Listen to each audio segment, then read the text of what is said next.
ये वाली वीडियो मेरे लिए काफ़ी स्पेशल है बिकॉज़ यहाँ पे मैं बात करने जा रहा हूँ इंटरव्यू रिजेक्शंस के बारे में एंड प्लेसमेंट्स के टाइम पे कैसा फेज़ रहा है मेरा एंड कैसे रहता है जनरली बच्चों का। तो अगर आप भी अभी उस फेज़ से गो थ्रू कर रहे हैं, जो भी आपने सीखा है, जो भी आपको बताना है, आप शेयर करना चाहते हैं, तो प्लीज़ कमेंट्स में ज़रूर शेयर करिए। एंड मैं कुछ अपनी स्टोरीज़ के बारे में बताऊँगा एंड कुछ जनरल टॉपिक्स के बारे में बात करूँगा इंटरव्यू रिजेक्शन से रिलेटेड। सो अगर आपको कुछ भी पसंद आता है तो कमेंट डाउन करके ज़रूर बताएं। चलिए आगे चलते हैं वीडियो की तरफ।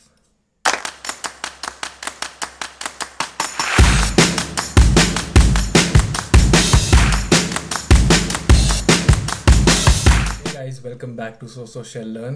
काफ़ी टाइम से कोई वीडियो इस चैनल पे आई नहीं थी एंड काफ़ी ज़्यादा लोग पॉडकास्ट से रिलेटेड भी चीज़ें पूछ रहे थे। सो पॉडकास्ट्स के सीन ऐसा है ना कि I don't want to compromise the quality of podcasts and जो मेरे गेस्ट्स हैं मेरे को उनके साथ उनके टाइम शेड्यूल के साथ अपना टाइम शेड्यूल मैच करना होता है। सो इसके लिए थोड़ा टाइम लग रहा है, बट जल्दी बहुत सारे पॉडकास्ट्स लाइंड अप हैं, आएंगे, आप लोगों को होपफुली अच्छे लगेंगे। अब आज का जो वीडियो है वो बहुत बहुत बहुत स्पेशल है मेरे लिए स्पेसिफिकली, बिकॉज़ ये बात हम करने वाले हैं इंटरव्यू रिजेक्शंस के बारे में, अपने प्लेसमेंट्स टाइम के बारे में, स्पेसिफिकली जो भी बच्चे पढ़ रहे हैं कॉलेज में या जो मेरे जूनियर्स हैं या जितने भी लोग हैं ऑल ओवर द कंट्री जो भी जॉब्स ढूंढ रहे हैं, प्लेसमेंट्स में बैठ रहे हैं एंड जो चिंतित हैं अपने आगे आने वाले फ्यूचर के लिए, उनके लिए ये वीडियो है। तो इसी के साथ चलते हैं वीडियो की तरफ। तो सबसे पहला पार्ट जो है वो शुरू करते हैं by explaining my own story. तो इसके लिए मैंने मीडियम पे एंड एक दो जगह लिंक्डइन पे भी ब्लॉग लिखा था अपनी जॉब सीकिंग जर्नी के बारे में। तो अगर आप लोगों ने वो नहीं पढ़ा है अभी तक तो डिस्क्रिप्शन में उसका लिंक मेंशन्ड है, आप पढ़ सकते हैं। सो मैं काफ़ी ब्रीफली इस बात टॉपिक को कवर करूँगा यहाँ पे। सो बेसिकली हुआ ये था कि when the seventh semester started, so basically fourth year seventh semester started. So मतलब जो बच्चे होते हैं बीटेक में उनका तब मेन टाइम शुरू होता है, बिकॉज आपने इतनी मेहनत करी, आप बीटेक करने के लिए गए because you wanted to pursue a good job with a good paying amount. तो उस चक्कर में क्या होता है कि every one trains for the similar process. आप इंटरव्यूज़ कैसे दोगे, आप एप्टीट्यूड टेस्ट्स कैसे क्लियर करोगे, आप अपने आप को कैसे प्रेजेंट करोगे कंपनी को, अपना सीवी कैसे एकदम एनहांस करके बनाओगे, इस सब चीज़ों के लिए सब लोग तैयारी करते हैं। लेकिन जो उस टाइम पे आपको प्रेशर झेलना पड़ता है उसके लिए कोई आपको कुछ नहीं बताता। Nobody prepares you for the pressure. So ये फर्स्ट थिंग था जो मैंने उस प्रोसेस को गो थ्रू करते हुए देखा। मतलब मैंने almost around around 40 to 45 company के इंटरव्यूज़ दिए थे एंड मतलब नंबर ऊपर नीचे हो सकता है, अब तो 2 साल होने को आ गए, so I don't remember exactly. But हाँ, 40 to 45 कंपनीज़ का मैंने राउंड दिया था एंड ऑलमोस्ट 16+ कंपनीज़ में I had gone to the final rounds, जो कि एकदम लास्ट राउंड होता है, एंड उधर से मुझे रिजेक्शन मिला था। And I was quite confuse every time कि ये क्या हो रहा है मेरे साथ, why am I not getting placed in a company which जिसका रोल मुझे कम्प्लीटली सूट करता है। सो वो काफ़ी ज़्यादा self criticism, lack of motivation, sleepless nights, मतलब ऑलमोस्ट ऐसा होता है कि आपके माइंड पे ब्लो लगता जा रहा है कि अरे नहीं यार, आप नहीं कर पा रहे हो, नहीं हो पा रहा है, you not able to handle the pressure and everything. And उसके ऊपर से आपके फ्रेंड्स, जो आपके क्लोज फ्रेंड्स हैं, वो क्या सोचेंगे, आपके फैमिली मेम्बर्स क्या सोचेंगे कि भाई इतनी मेहनत करी, पैसा लगाया, क्या कर रहा है ये, इससे जॉब भी नहीं ले पा रहा है एंड वो सब। तो ये सब कुछ थॉट्स आना प्रिटी कॉमन है, इसमें कोई दो राय नहीं है, मेरे को भी आए थे एंड सबको आते हैं, चाहे कोई कितना टॉपर भी हो, चाहे कोई कुछ भी हो, सबको आते हैं। एंड एक और जो चीज़ आती है जो हमारी उस जर्नी में होती है वो होता है कंपैरिजन करना। अरे यार उसकी जॉब लग गई, मेरी नहीं लगी, अरे उसका प्लेसमेंट हो गया, उसको इतने का पैकेज लग गया।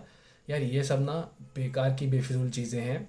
मेरे हिसाब से द बेस्ट अप्रोच इज़ कि जो भी आपके फ्रेंड्स हैं उनकी जॉब लग रही है, उनको सपोर्ट करो, उनकी जर्नी से सीखो, अपनी जर्नी पे अप्लाई करो, उसको सारे प्रोसेस को फॉलो करो। एंड ये बात अपने दिमाग में ज़रूर डालना कि अगर आप रिजेक्ट हो रहे हो या वो कंपनी आपको नहीं ले रही है तो वो कंपनी बेकार नहीं है। वो मतलब आप बिल्कुल अच्छे हो, वो कंपनी का प्रोसेस लेने वाला बेकार है, बायस्ड है, ऐसा कुछ नहीं होता है। ये डिनायल में जीना हो गया बेसिकली। सो कंपनी के लिए जो लोग लेने के लिए आते हैं ना, उनका एक थॉट प्रोसेस होता है कि उनको कैसा एम्प्लॉय चाहिए। अगर आप उस कैटेगरी में नहीं लाए कर रहे हो then you are not suitable for that particular role. तो इसीलिए वो इस बेसिस पे आपको रिजेक्ट कर देते हैं। सबसे पहली चीज़ है एक्सेप्ट करो अपना रिजेक्शन। ओके, कोई बात नहीं। तो इस चीज़ के लिए आपको अपने आप को इम्प्रूव करना है, क्या आपकी मिस्टेक्स हुई हैं, आप उस चीज़ को बैठ के इंट्रोस्पेक्ट करो, अपने प्रोसेस के बारे में सोचो। वो बहुत ज़्यादा इंपॉर्टेंट होता है इस पर्टिकुलर टाइम में। सेकंड चीज़ जो इस पर्टिकुलर टाइम में है, जैसे मैंने बोला, प्रेशर। तो प्रेशर को हैंडल करना आपके हाथ में है। अननेसेसरी टेंशन, ओवरथिंक करने से किसी का भला नहीं होता है। ना मेरा हुआ, ना मेरे जानने वाले लोगों का हुआ, एंड ना कभी किसी का होगा। सो अब वो ऑब्वियसली कॉमन सी चीज़ है, प्रेशर जब दिमाग में पड़ता है तो इंसान को नेगेटिव थॉट्स आते हैं, बट आपको अपनी हॉबीज़ में टाइम इन्वेस्ट करके उसको वहाँ से हटाना है एंड फोकस्ड रहना है अपने प्रोसेस में, बिकॉज आज नहीं तो कल आपको रिजल्ट मिलेगा। अगर आज वाली कंपनी आपको लेके नहीं जा रही या 10 कंपनीज आपको लेके नहीं जा रही, 11वीं कंपनी ऐसी ज़रूर आएगी जो आपको उठा के लेके जाएगी। तो मेरी स्टोरी भी कुछ ऐसी ही है। कॉलेज में ऑलमोस्ट 40 to 45 कंपनीज में रिजेक्ट होने के बाद 46th कंपनी ऐसी आई जिसने मुझे हायर करा।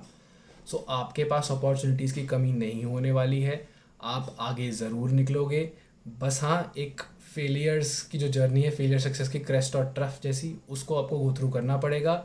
सो from one failure to another, इस पार्ट पे लगे रहो, मेहनत करते रहो। मैंने भी करी थी, एंड आज अगर मैं देखता हूँ अपने आप को, so I am pretty confident about how I am doing, and कैसे आप लोग भी उस चीज़ को अडेप्ट कर सकते हो। तो उसी के बारे में हम इस वीडियो में और डिटेल टॉपिक्स में बात करेंगे। बाकी मेरी जर्नी बस इतनी सी ही रही है, और थोड़ा ब्रीफ में जो मैंने लिखा है वो आप पढ़ सकते हो, लिंक डिस्क्रिप्शन में मैंशनड है। सो इंटरव्यू रिजेक्शंस का प्रोसेस और अपने पूरे प्लेसमेंट सेशंस का प्रोसेस जो है, वो मेरे हिसाब से, मेरी जर्नी और मेरे दोस्तों की जर्नी के हिसाब से 5 पॉइंट्स में मैं समराइज़ करना चाहूँगा। जिसमें से फर्स्ट पॉइंट है grow your skill set. Obviously अगर आप किसी जॉब के लिए बैठ रहे हो एंड उस जॉब को परस्यू करने के लिए आपके पास अच्छे स्किल सेट नहीं है, अगर आप एक नॉर्मल ईसी स्टूडेंट हो जिसको कोडिंग नहीं आती है, लेकिन वो जावा वेब डेवलपमेंट की जॉब में बैठ रहा है जिसको नहीं आता वो अच्छे से, सो आपका रिजेक्शन होना पक्की बात है। तो ये भी काफ़ी कॉमन चीज़ है, कई लोग प्लेसमेंट में बैठने के लिए कर देते हैं, एंड मैंने भी करा है। इसलिए मुझे पता है कि अगर आप किसी जॉब के लिए बैठ रहे हो तो अपना स्किल सेट देख के बैठो, एंड स्किल सेट के बिना अगर आप ट्राई कर रहे हो उस जॉब में घुसने का, तो आपको कोई भी ग्रोथ नहीं मिलेगी। आपको इंटरव्यू क्लियर करने में बहुत मुश्किल हो जाएगा, बिकॉज उससे एक ये सेंस होता है कि आप किसी चीज़ को ऐसे अप्रोच करने के लिए जा रहे हो जो आपको बिल्कुल भी नहीं आती है, एंड फिर आप उस चीज़ में काम भी करना चाह रहे हो, तो आपको काफ़ी लर्निंग करनी पड़ेगी उसके पीछे। तो इसलिए grow your skill set is the first thing that it teaches us. Second जो है वो है कि जिस जॉब रोल में अगेन आप अप्लाई कर रहे हो उसके लिए अकॉर्डिंग आपका सीवी ठीक है या नहीं है। अगर मान लेते हैं कि मैं एक टेक्निकल जॉब में अप्लाई कर रहा हूँ, बट मेरे सीवी में मैंने जितनी इंटर्नशिप्स करी हैं, मैंने जितना अपने बारे में बताया है, वो सारा का सारा नॉन टेक्निकल बैकग्राउंड का है या फिर ऑन फील्ड एक्सपीरियंस है जो कि टेक्निकल में काम नहीं आएगा। सो ऑब्वियसली मेरा उस इंटरव्यू से रिजेक्शन होना बनता है, बिकॉज जो कंपनी उस सूटेबल रोल के लिए ढूंढ रही है वो तो मेरे पास एक्सपीरियंस है ही नहीं, एंड मैं ट्राई कर रहा हूँ विदाउट एनी प्रायर नॉलेज। तो इसीलिए ये सेकंड पॉइंट है जो कि बहुत इंपॉर्टेंट हमें ध्यान देना चाहिए, और यही हमें सीखने को मिलता है इस प्रोसेस से। थर्ड जो हमें चीज़ सीखने को मिलती है वो है बेटर इंटरव्यू स्किल्स।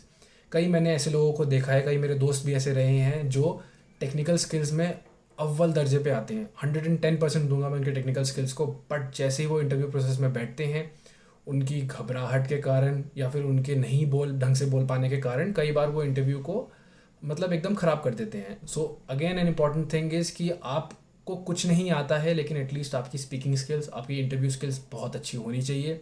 आप अच्छे से बोलने वाले इंसान होने चाहिए, which is mandatory to get a good job in India.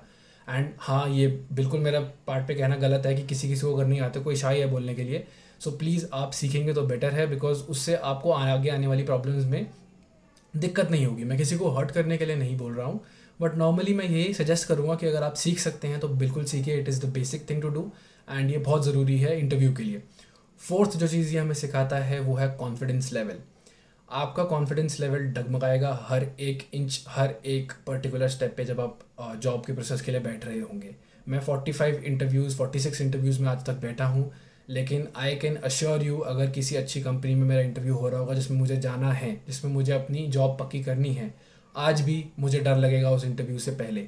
लेकिन वो डर आपको सामने वाले को दिखाना नहीं है। आपको आपके अंदर आपको अपना कॉन्फिडेंस लेवल इतना इम्बाइब करना है कि सामने वाले को अच्छी वाइब्स भी आएँ, एंड उसको लगे कि हाँ, ये इंसान कॉन्फिडेंट है जो भी ये चीज़ बोल रहा है उस सेंस में।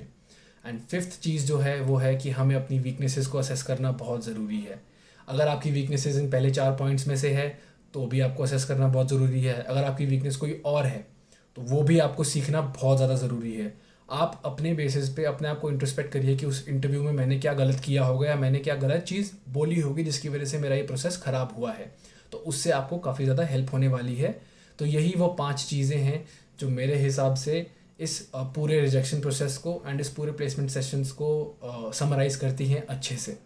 इसके अलावा मैंने इन सब चीज़ों के बारे में मैं अपना सिंप्लीफाइड टॉक्स का एपिसोड डालता हूँ लिंक्डइन पे, वो भी मैंने डाल रखा है प्लेसमेंट सेशंस का, तो आप उसको भी जाके चेकआउट कर सकते हैं। वो थोड़ा डिटेल में है, 7-8 पॉइंट पे मैंने उसमें लिखा है, तो वो भी आप पढ़ सकते हैं एक बार, किसी तरीके से आपकी हेल्प हो तो। एंड उसको एक बार ज़रूर पढ़ें एंड इन सब स्किल्स पे फोकस करना बहुत ज़रूरी है। तो प्लीज़ इन सब चीज़ों के बारे में सोचें एंड इन पे काम करें। अब जो थर्ड एस्पेक्ट होने वाला है इस वीडियो का, वो होने वाला है कि हम जनरली इन रिजेक्शंस को हैंडल कैसे करते हैं। इसमें कुछ पॉइंट्स गुड सेंस में भी होंगे, कुछ पॉइंट्स बैड सेंस में भी होंगे। ये मैंने अपने आप भी देखा है, मैंने लोगों की जर्नी से भी सीखा है। सो उस सब चीज़ों के ऊपर बेस्ड हैं। अगर आपका कोई और ओपिनियन या थॉट है तो उसको प्लीज़ कमेंट डाउन ज़रूर करें। So how to handle these rejections में सबसे पहली चीज़ जो आती है वो आता है असेसमेंट, सेल्फ असेसमेंट, कि आपने गलती कहाँ करी, आपको क्या लगता है कि आपने कहाँ पे किसी वे में रॉन्ग आंसर करा एंड जिस वजह से आपका रिजेक्शन हुआ। तो self assessment is the first step जिस तरीके से आपको इस रिजेक्शन को हैंडल करना चाहिए। Second is mistakes according to you, क्या आपको लगती हैं वो मिस्टेक्स हैं। एंड फिर उसके बाद आप उन कंपनी वालों से अपना फीडबैक पूछ सकते हैं। अब फीडबैक पूछने का भी डिफरेंट क्राइटेरिया होता है, उसके बारे में मैं थोड़ी देर में बात करूँगा। बट हाँ, आप अब कंपनी वालों से फीडबैक पूछ सकते हैं। तो अगर आपकी जो मिस्टेक्स हैं वो आपको जो लगती हैं एंड कंपनी वाले आपको क्या फीडबैक देते हैं, आप उस दोनों चीज़ों को कंपेयर करिए। अगर वो मैच कर रही हैं तो उन चीज़ों पे वर्क करिए। अगर वो दोनों मैच नहीं कर रही हैं, आपको कोई और रीज़न लग रहा है, उनको कोई और रीज़न लग रहा है, तो एक बार दोबारा से सेल्फ असेसमेंट फेज़ में जाइए एंड उन दोनों चीज़ों पे वर्क करिए जो कंपनी के हिसाब से गलत थी एंड जो आपके हिसाब से गलत है। थर्ड थिंग जो है वो है कि blaming the company, which is a bad point. कई बार मैंने कई लोगों को देखा है कि अरे कंपनी ही बेकार थी यार, ये मतलब फ़ायदा नहीं है, कोई फ़ायदा नहीं है, मैं तो ज़बरदस्ती दे रहा था, फ़ायदा नहीं है। सो ये चीज़ गलत है, मैंने भी करा है। कंपनी को ब्लेम करने का कोई फ़ायदा नहीं है इसमें। अगर कंपनी आपको रिजेक्ट कर रही है दैट इज़ बिकॉज क्योंकि आप उस रोल के लिए सूटेबल नहीं है। इसका ये मतलब नहीं है कि आप ख़राब हैं या फिर आपकी पर्सनालिटी ख़राब है या फिर आपकी नॉलेज ख़राब है। इसका ये मतलब ज़रूर है कि जो वो रोल प्रोवाइड कर रहे हैं उसके लिए आप सूटेबल नहीं हैं। फोर्थ थिंग जो कि अगेन बैड में आती है वो आती है डिनायल में जीना, कि नहीं यार ये मैं गलत हो ही नहीं सकता, ये कंपनी वाले ही गलत थे, ये बंदे को मैं पसंद नहीं आया या फिर इस एचआर को मैं पसंद नहीं आया। इसके अलावा ईगो पे ले लेना बात को कि अरे मेरा रिजेक्शन हो गया, उस घटिया आदमी का प्लेसमेंट हो गया, मेरा नहीं हुआ, ऐसा कैसे हो सकता है। So this is again a bad thing to do. आपको सिर्फ अपने से फ़र्क पड़ना चाहिए। किसी और का प्लेसमेंट हो रहा है नहीं हो रहा है उससे आपको कोई लेना देना नहीं है। अगर किसी का नहीं हो रहा है तो उसको कंसोल करिए, उसकी हेल्प करिए, उसके साथ साथ उस प्रोसेस में उसके साथ चलिए। और अगर किसी का हो रहा है तो उसको भी कॉन्ग्रेचुलेट करिए, ये बहुत इंपॉर्टेंट है। इससे एक अच्छी यूनिटी बनती है आपस में, जो कि बहुत बहुत बहुत इंपॉर्टेंट है एंड काफ़ी सपोर्ट मिलेगा आपको अगर आप ये सारा प्रोसेस सेम वे में लेके चलेंगे तो। सो ये 4 चीज़ें हैं बेसिकली जो मुझे लगता है कि हम कैसे हैंडल करते हैं इस रिजेक्शन प्रोसेस को। अगर आपको अगेन कुछ और ऐड करना है तो प्लीज़ ज़रूर ऐड करें। एंड इसके बारे में भी मैंने अपने सिंप्लीफाइड टॉक्स के एक एपिसोड में लिखा है, तो वो भी आप पढ़ सकते हैं, लिंक डिस्क्रिप्शन में है।